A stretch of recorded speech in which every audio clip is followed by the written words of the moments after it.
Hey everybody, what's up? Chad Wesley Smith here for the JuggLife podcast. Today's episode is with Ryan Horn. He's the Director of Performance for Wake Forest men's basketball, great basketball program in the ACC.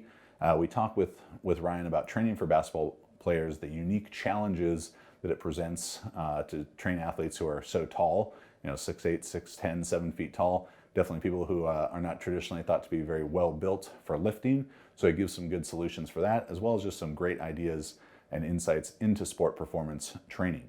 Visit jtsstrength.com, check out all of our online coaching options, our apparel and books, subscribe to the channel, like this video, and find the JuggLife podcast on YouTube, iTunes, Spotify, Stitcher, iHeartRadio, and at jtsstrength.com. Coming to you from Orange County, California, this is the JuggLife podcast with Max Ada and Chad Wesley Smith.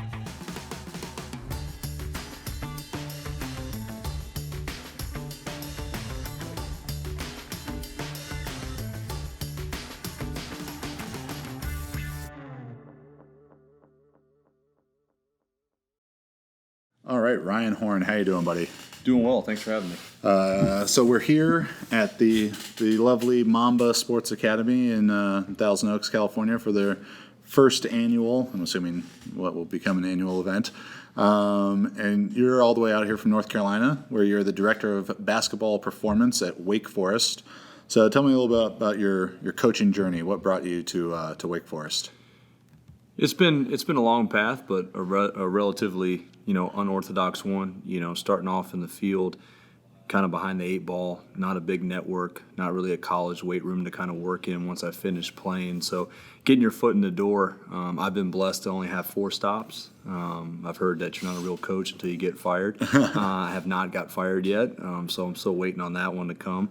Hopefully it doesn't happen too soon. But yeah, before Wake Forest, it's kind of been a different path. I started out at Robert Morris University with Todd Hammer and did my first internship there. Went to Virginia Commonwealth University, was there for 5 years and worked with a variety of Olympic sports, and had the opportunity to go to University of Tulsa to work with basketballs and football, and that was like kind of the next logical step, after being at VCU. And then, Were you a basketball player yourself? No, not at all. Actually, I played football, track and field in high school, and That would have thrown me off, because when Corey told me that he was a basketball player, that threw me off as well, and it would have surprised me even more. And that's part of the whole unorthodox path, right? So, you and I have some very similar life stories. I also grew up in the Husky section, so I also it was very clear from the beginning of what sports, whether it was baseball, football, and then shot put and discus when I got in high school. It was very clear of what I was going to be able to do. But then again, being in college, trying to play football, I became much better at training for the sports than I was at them at that level. And it kind of led to what I ultimately wanted to do since I was in 10th grade of high school, which is coach and train athletes at the college level. So that's kind of how it all matched up. Then I left the University of Tulsa, almost 6 seasons now. I'm on my 6th season at Wake Forest, and it's the place I've been the longest of any point in my career. So, I'm really grateful for the opportunity. So working with basketball players, it's such a unique population in a couple senses. One, basketball doesn't seem to have training and lifting weights is not a big part of their sport culture. Mm-hmm. And then you get the athletes who are probably most ill-suited to lift weights. They have the opposite body type of what you want to do. So the first part of that, combating that kind of non-lifting, non-training culture of basketball, how do you go about that with the Demon Deacons? Yeah, all the cons that you kind of mentioned were all the attractions for me. Never being a baller myself, it's one of those things where the unique, biodynamic, bioenergetic, and biomotor demands of basketball, they have to be extremely gifted athletes, and they have to be able to do these things in a lot of ways that no other athlete really faces. So I think the culture piece of it, thankfully, due to the NBA, due to Instagram, due to social media, you're seeing kids come into programs more where physical preparation is something they're really excited about. I can see it when kids come on campus and and they're looking at schools, like that's a stop that they want to have now, and that's a discussion that they want to have. So I think it's starting to trickle down from the NBA down to the college level where guys are really starting to embrace it. And that's, you think, a thing of them seeing in scouting reports, like this guy has an NBA body, Oh, NBA ready body. 100%. Like no one wants to be labeled as a guy that you can bully, and you got pro bodies, and they have that opportunity to basically, it becomes like, what can you withstand? Like you have this skill, and even the college, physique or the college body compared to an NBA body. You just see such a higher level of skill and athleticism at the NBA level, but not as much push in college where you're really trying to see people physically change. Like it's a different maturation period, and I think it's really cool to be a part of that and to take guys that I think not necessarily are against it, they just haven't been exposed to it. So I spoke about that earlier. Like they're just very low training age, and they haven't really had a chance to really train and go through a physical preparation program, because a lot of what they do is with workout guys and skill coaches. Yeah. So even what they would classify as workouts are still basketball. So I think that's a transition you got to help them make. Do you see basketball athletes conflating the idea of like sport specific and technique practice a lot, where they're like trying to load the sport movements? They're putting a weight vest on to do different stuff. Do you see that as being like a real problematic thing for basketball players? Yes, especially like early on in the training process when you should be, focusing on, general exercises, and then kind of, striving down from general to specific as we would do it. There's a fascination with specialization. There's a fascination where, will this carry over to the court? And they have to understand and learn that you have to have the physical resources and capacities and tools to do those movements first before you work on really making them transfer or making them stick. So I think it's that education piece. But yeah, they're definitely fascinated, and they really romanticize the whole idea of you can attach a band to anything. You can put a weight vest on for anything. And it's just really taking a step back and like, listen, like this is what we're going to do. There's a time and a place for that. But overall, we got to look at where we invest our money or our time and what's going to give us the biggest return. So dealing with, athletes who are 6'6", 6'8", 6'10", 7 feet tall, they've been running up and down a very hard surface for the last 5 to 10 years of their life. By the time you see them, you're getting presented with a lot of unique challenges. Mm-hmm. And so what are some things that you focus on for exercise selection and being able to work with these guys who don't necessarily fit in well to like traditional powerlifting, weightlifting movements? Yeah, and I think it's the first things first. You have to be able to put them in a position to be successful. And I think that when it comes to, let's say, everybody's fascinated with squatting tall athletes, and tall isn't necessarily an excuse.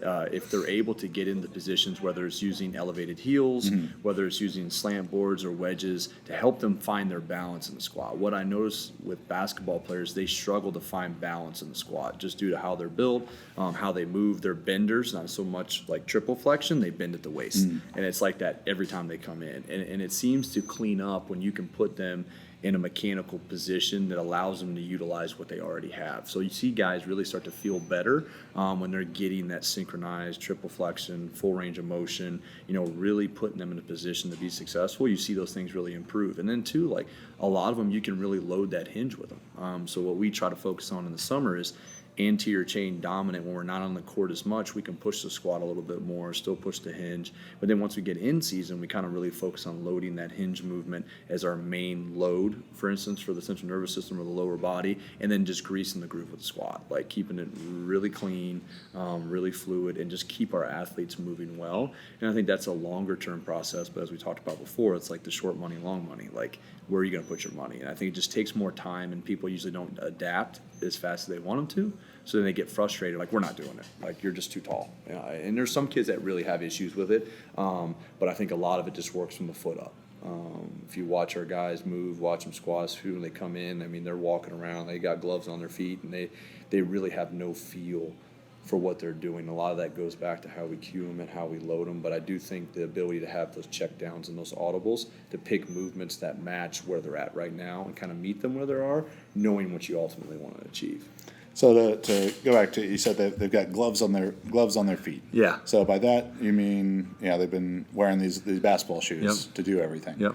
So the big toe doesn't flex, and their ankles don't move the same way. So that's got to be step one in correcting these guys' movement from the feet up. What are some things you like to do with these guys to get their feet and ankles moving better? First and foremost, we get them out of their shoes. We get them out of ankle tape. We get them out of their shoes. We let the foot do what it ultimately wants to do. And if you show me a kid with sore knees or bad knees, and usually the foot is going to feed that hip dysfunction. The foot's going to feed some of the issues they're having, whether it's patellar tendonitis or tendinopathy, whatever it may be. A lot of these issues are generating from the body finding a way to do things. So when we say with gloves on, we're talking more about the intrinsic muscles of the foot, like the sensory properties of the foot, like being able to feel the ground and know what you need to be able to do. I mean, I think these are some of the things where we compare it, like with that continuum, like we talked about this morning, like you want spring, but you don't want sledgehammer or wet noodle. So it's like finding this optimal level of stiffness and function within the foot to allow it. And Cal Dietz really spoke to this, and it kind of really resonated with me. It's you build this big motor, but we don't have the tires to be able to use the horsepower and put it into the floor. So the ability to use pushing peak eccentric force for the lower leg, like with flywheels, and for direct calf work, and for doing things that really load that foot to give it what it needs to be able to manage those forces, I think it's huge. So for us, like first 20 minutes of the session every single day, like a lot of our rhythmic skipping, all of our warm up, all of our human first stuff, all of that is barefooted. And you talked about the surface. I also think the surface is huge. Like we spend minimal time on the court. We spend a lot of time on field turf, grass, and we also periodize those surfaces over time to kind of play with that structural load to kind of figure out what we want to be able to do. So I think it's definitely a multi-prong approach, but I don't think the answer is need a wall stretch for 3 to 5 reps. If get guys on the wall, let's do some ankle mobilizations, then we're good. I think it's way more integrated than that, and the fact of their ability to feel what they're doing and then moving that. I think that's the big thing for us, is just getting them out of their shoes safely and effectively, and using movements that tax the foot, and then just making them cognizant of it. We do different drills every day. Pick your big toe up. All right, just left big toe. Pick your toes up. Keep the big toe down. Like just getting them to realize they have feet. And I think that's been huge for them to be able to conceptualize that. So with looking at the different strength movements and giving these 6'10" guys strength stimulus, something that I always promote to coaches, working with sport athletes, not strength sport athletes, is that the movement is more of a category than a specific exercise. That, Exactly. Like how much they can squat, who really gives a shit? It's how well do they run and jump, and so finding the quote unquote squat movement pattern is more effective, rather than being locked into barbell squat or front squat is the best thing. Do you have some movements there that you find to be successful more often than not with very tall athletes, basketball players? Yeah, I think the one great thing about basketball, you alluded to it before, they're not attached to numbers. So in a lot of sports where you're trying to drive the squat up, back, there's not that traditionalist approach and very pragmatic of like you got to use these lifts, clean squat, bench, whatever it may be. So like you don't have to really knock down those walls, which is cool. But yeah, like what we try to look at is like if we're teaching like the barbell itself, we haven't used a barbell back squat in a long time. We use safety squat bar. We do utilize some front squatting. Those are 2 barbell related lifts that I think really fall within our program and what we're trying to do. We do a lot of flywheel squats on the K-box, both harness and with belt. That's probably one of our preferred squat options, just because you do get that peak eccentric force, you do get that flywheel, so you're able to overcome that inertia and work with an athlete that usually lacks the ability to put force into the ground.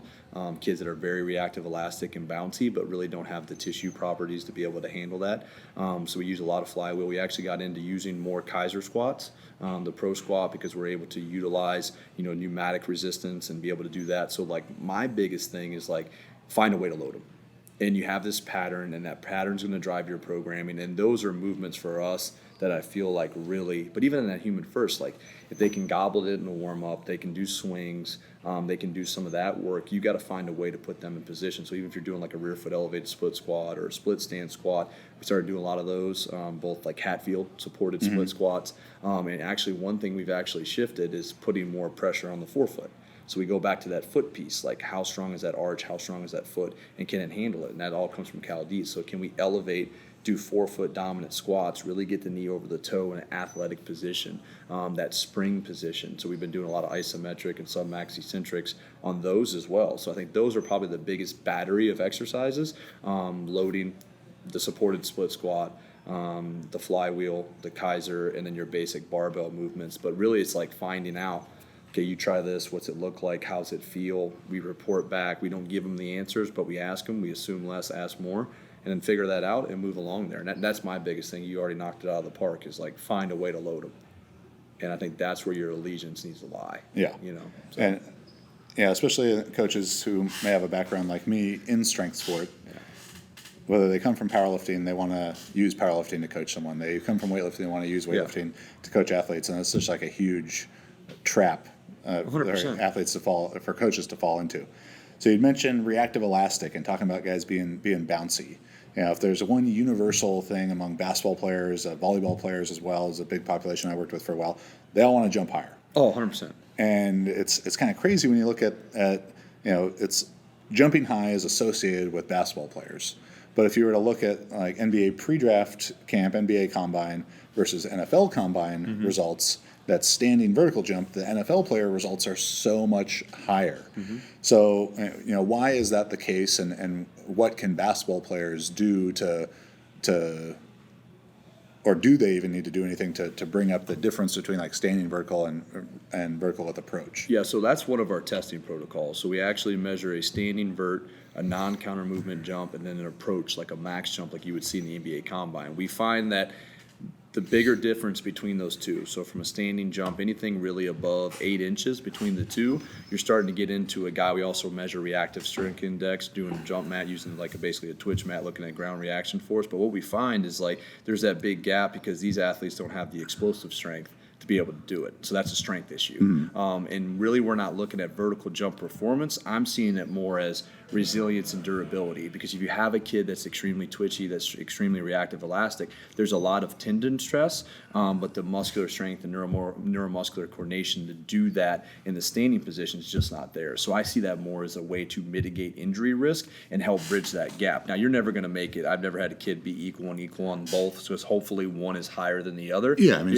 they should be higher. Yeah, they should be higher, but when you're seeing like 12, 14 inches, like this huge jump like I alluded to, I mean, you got guys jumping 40-plus inches and they're standing verts 25 inches. Like, that's not impressive at that weight and size, you know? When I was jumping my absolute highest throw in the shot put, I had a 35.5-inch standing vertical.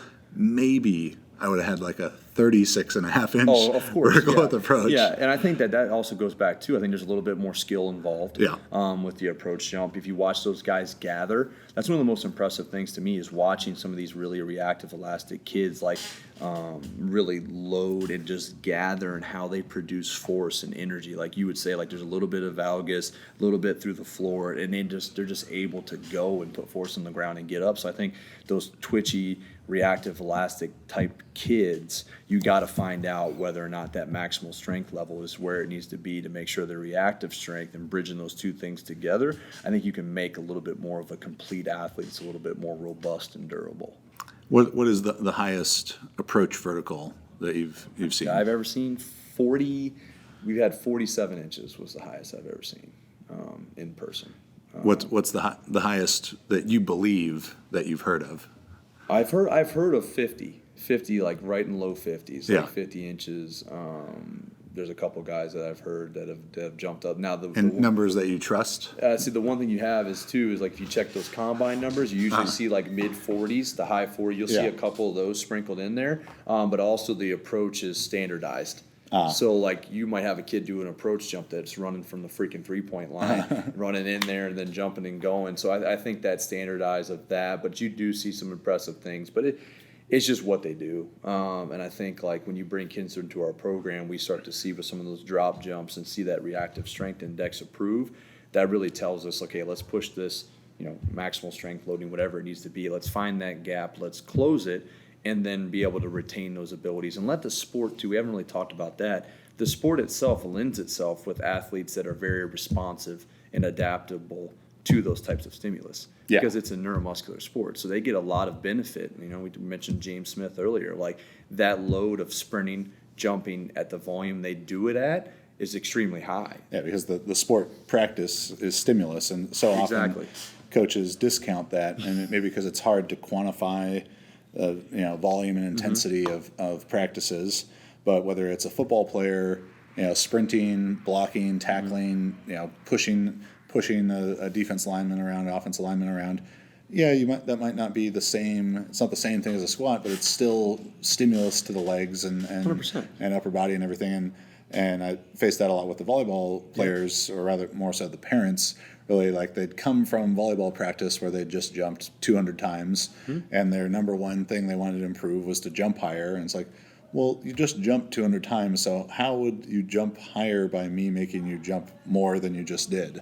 Yeah, and a lot of them are so fascinated with jumping up, they forget that a lot of it has to do with how much force you can put down. And I think that's where you really start. So it's like you're doing all these jumps and you're getting this stimulus and exposure. Like our job now is to fill the gaps within that and understand what they're getting on the floor and the amplitudes of which they're getting it at. And I think that really helps, if you do weighted jumps, like sometimes the answer isn't more reactive elastic. It could be loaded barbell jumps. Really surf in that force velocity curve and figure out what are the blind spots, what are the weak spots, what things aren't they hitting when they're surfing that curve, and trying to basically balance out or fulfill that athlete. And I know Al Vermeil, that Super Bowl ring, NBA championship ring, legend in our field, that was always in our conversations. That was his big thing with Olympic lifts, with barbell squat jumps, with things of that nature. It fills a very specific role within that continuum of sport and development. So I think you really got to find those gaps. But it's amazing that jumping more isn't always the answer. Yeah.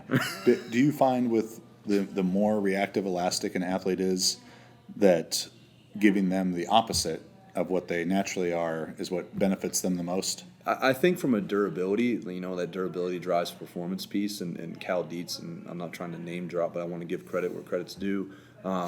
Cal basically took it like a spring analogy. Like you have this piece of tissue, you have two springs on the end, which is your tendon. You spend too much time on the tendon, you're going to have soft tissue injuries and issues. Those are the guys that are weak. They end up having patellotendinitis. They have constant knee issues because they just aren't strong enough from a tissue standpoint to be able to support that type of load. If you constantly only do tissue dominant work and you're only straining in a certain way, bodybuilding, low amplitude type stuff, then you're going to have issues with your tendons.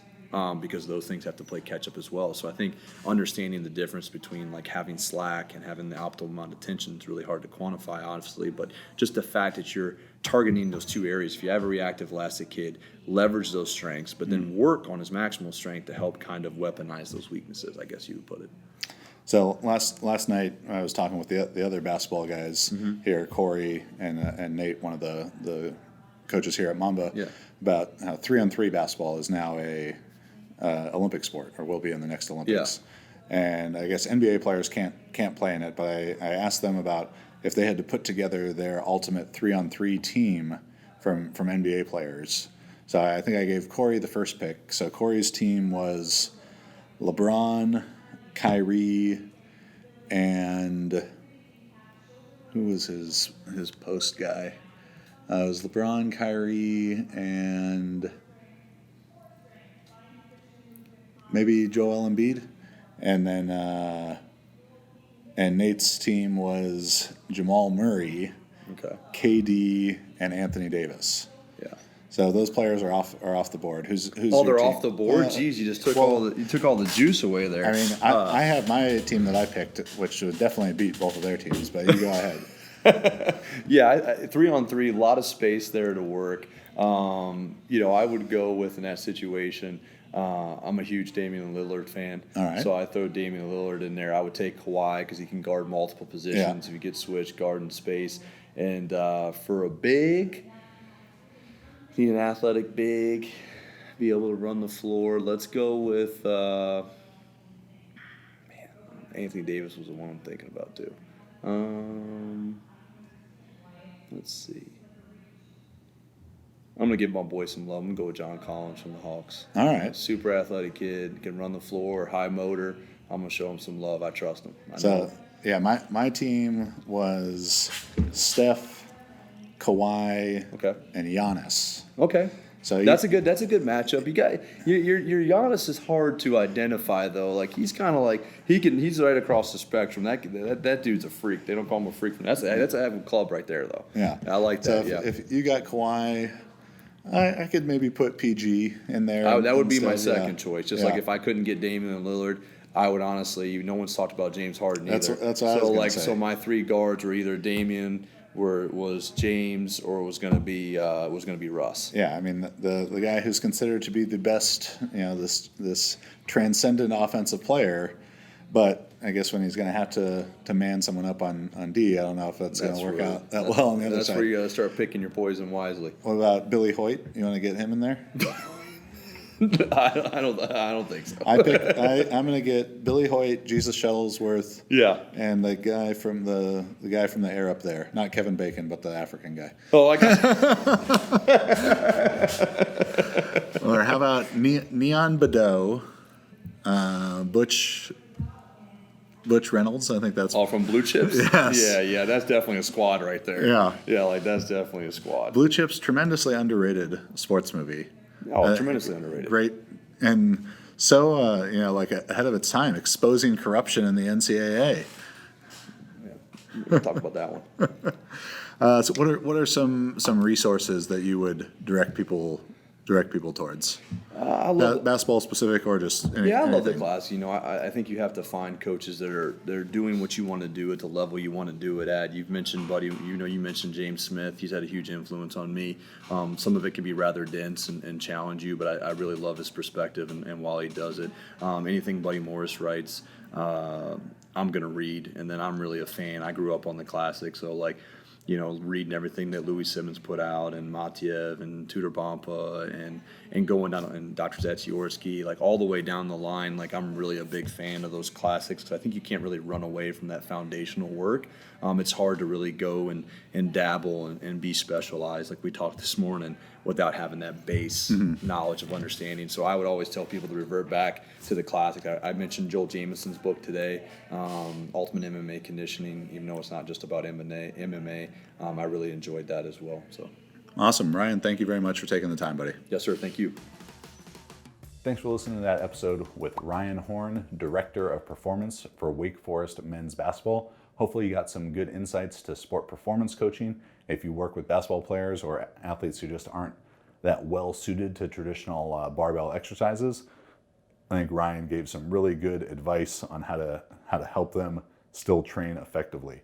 Make sure you like this video. Visit jtsstrength.com for all of our online coaching services, apparel, books, all that good stuff. Share this video with your friends. Find the JuggLife on YouTube, iTunes, Spotify, Stitcher, iHeartRadio, and at jtsstrength.com. See you next week.